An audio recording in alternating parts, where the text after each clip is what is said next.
नमस्कार दोस्तों, स्वागत करता हूँ आप सभी का हमारे चैनल में। दोस्तों, आज मैं आपको क्वेश्चन कराऊँगा, वह है भारत के चुनाव आयोग की संरचना और कार्यप्रणाली का आलोचनात्मक परीक्षण कीजिए। स्वतंत्र और निष्पक्ष चुनाव कराने में इसकी प्रमुख चुनौतियाँ क्या हैं? दोस्तों, सबसे पहले हम इसमें इसका इंट्रोडक्शन लिख लेते हैं। भारत का चुनाव आयोग यानी कि election commission of India (ECI) एक स्वायत्त संवैधानिक प्राधिकरण है, जो भारत में संघ और राज्य निर्वाचन प्रक्रियाओं के संचालन के लिए जिम्मेदार है। यह भारत में लोकतंत्र का एक महत्वपूर्ण स्तंभ है, जो स्वतंत्र और निष्पक्ष चुनाव सुनिश्चित करने का कार्य करता है। दोस्तों, अब इसमें इसकी संरचना पढ़ लेते हैं। स्ट्रक्चर। भारतीय संविधान के अनुच्छेद 324 के तहत चुनाव आयोग की स्थापना की गई। इसकी संरचना इस प्रकार है। मुख्य चुनाव आयुक्त, चीफ इलेक्शन कमिश्नर। आयोग में एक मुख्य चुनाव आयुक्त होता है। चुनाव आयुक्त, इलेक्शन कमिश्नर्स। मुख्य चुनाव आयुक्त के अलावा दो अन्य चुनाव आयुक्त होते हैं। शुरुआत में आयोग केवल एक सदस्यीय निकाय था, लेकिन 1989 में इसे बहुसदस्यीय निकाय बनाया गया। फिर एक बार फिर से इसे एकल सदस्यीय कर दिया गया और अंततः 1993 में यह स्थायी रूप से एक मुख्य चुनाव आयुक्त और दो चुनाव आयुक्तों वाला 3 सदस्यीय निकाय बन गया। नियुक्ति और कार्यकाल। मुख्य चुनाव आयुक्त और अन्य चुनाव आयुक्तों की नियुक्ति भारत के राष्ट्रपति द्वारा की जाती है। मुख्य चुनाव आयुक्त और अन्य निर्वाचन आयुक्त नियुक्ति सेवा की शर्तें और कार्यकाल अधिनियम द्वारा इनकी नियुक्ति, सेवा शर्तों और कार्यकाल से संबंधित नियम तय किए जाते हैं।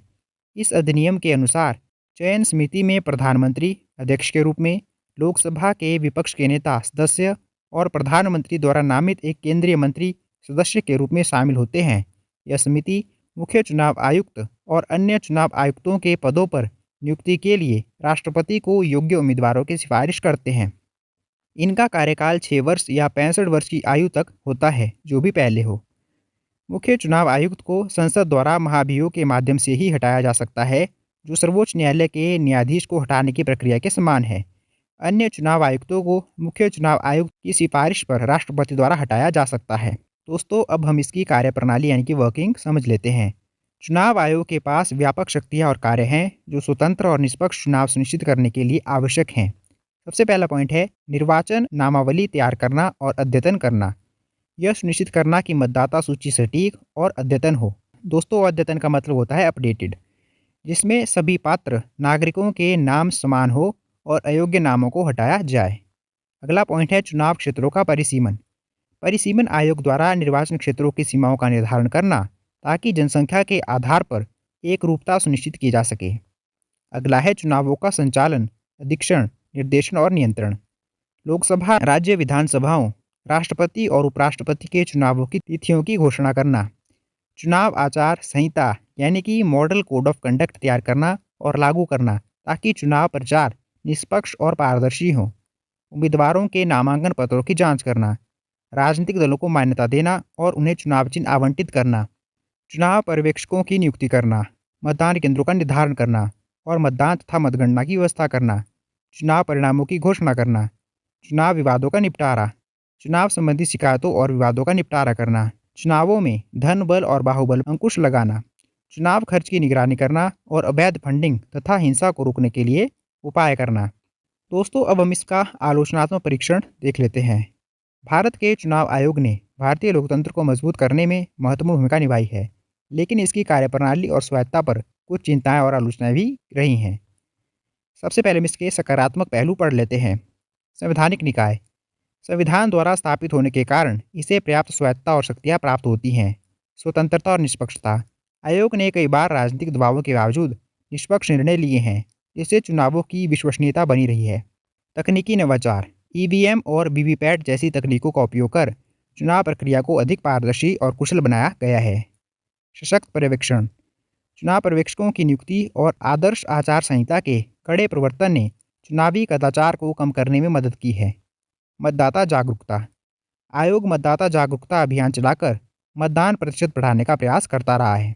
दोस्तों, अब हम इसमें इसके नकारात्मक पहलू और चुनौतियां देख लेते हैं। नियुक्ति प्रक्रिया पर सवाल। मुख्य चुनाव आयुक्त और चुनाव आयुक्तों की नियुक्ति प्रक्रिया में सरकार का अत्यधिक हस्तक्षेप होने का आरोप लगाया जाता है।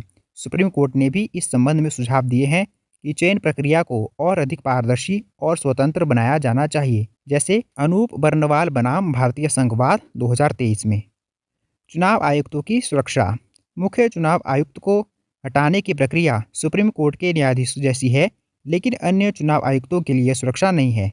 उन्हें मुख्य चुनाव आयुक्त की सिफारिश पर राष्ट्रपति द्वारा हटाया जा सकता है, जो उनकी स्वतंत्रता को प्रभावित कर सकता है।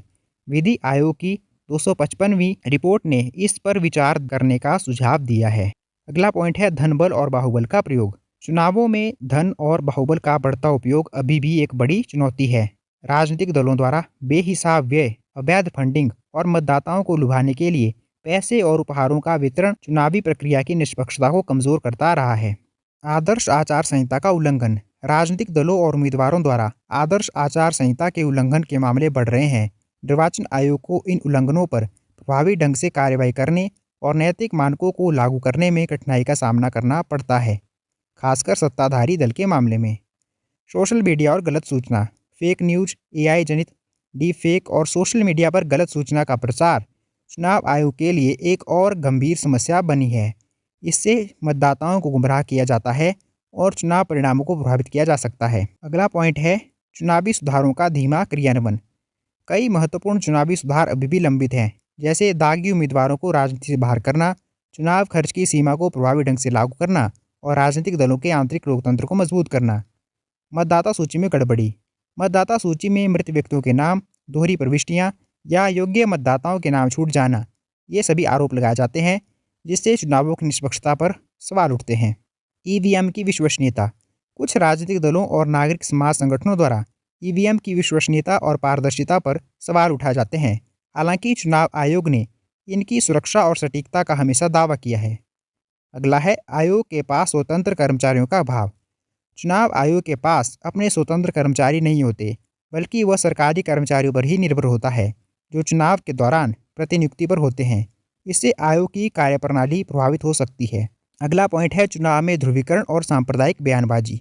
चुनाव आयोग को नफरत फैलाने वाले भाषणों और सांप्रदायिक ध्रुवीकरण को रोकने में अक्सर मुश्किलों का सामना करना पड़ता है, जो समाज में विभाजन पैदा कर सकते हैं और स्वतंत्र मतदान को बाधित कर सकते हैं। अगला पॉइंट है सरकारी हस्तक्षेप की धारणा। कुछ निर्णयों या कार्रवाइयों में सरकार के प्रति झुकाव की धारणा, भले ही वह सच हो या ना हो, आयोग की निष्पक्षता पर सार्वजनिक विश्वास को कमजोर कर सकती है। दोस्तों, अब हम इसमें इसका निष्कर्ष लिख लेते हैं। भारत का चुनाव आयोग भारतीय लोकतंत्र की रीढ़ है और इसने देश में स्वतंत्र और निष्पक्ष चुनावों के संचालन में सराहनीय कार्य किया है। हालांकि इसकी संरचना, विशेष रूप से चुनाव आयुक्तों की नियुक्ति प्रक्रिया में सुधार की आवश्यकता है, ताकि इसकी स्वायत्तता और विश्वसनीयता और मजबूत हो सके। इसके अलावा धन बल, बाहुबल, गलत सूचना और आदर्श आचार संहिता का उल्लंघन जैसी समस्याओं का सामना करने के लिए आयोग को अधिक सशक्त बनाने और चुनावी सुधारों को तेजी से लागू करने की आवश्यकता है, ताकि भारतीय लोकतंत्र की नींव और मजबूत हो सके। तो दोस्तों, यह था हमारा आज का टॉपिक। भारत के चुनाव आयोग की संरचना और कार्यप्रणाली का आलोचनात्मक परीक्षण कीजिए। स्वतंत्र और निष्पक्ष चुनाव कराने में इसकी प्रमुख चुनौतियाँ क्या हैं। तो दोस्तों, उम्मीद करता हूँ कि आपको आज का टॉपिक आसानी से समझ आ गया होगा। और अगर आपको हमारी वीडियो अच्छी लगी हो तो आप इसे लाइक कर सकते हैं, शेयर कर सकते हैं और ऐसी ही और वीडियो देखने के लिए आप हमारे चैनल को सब्सक्राइब कर सकते हैं। धन्यवाद दोस्तों।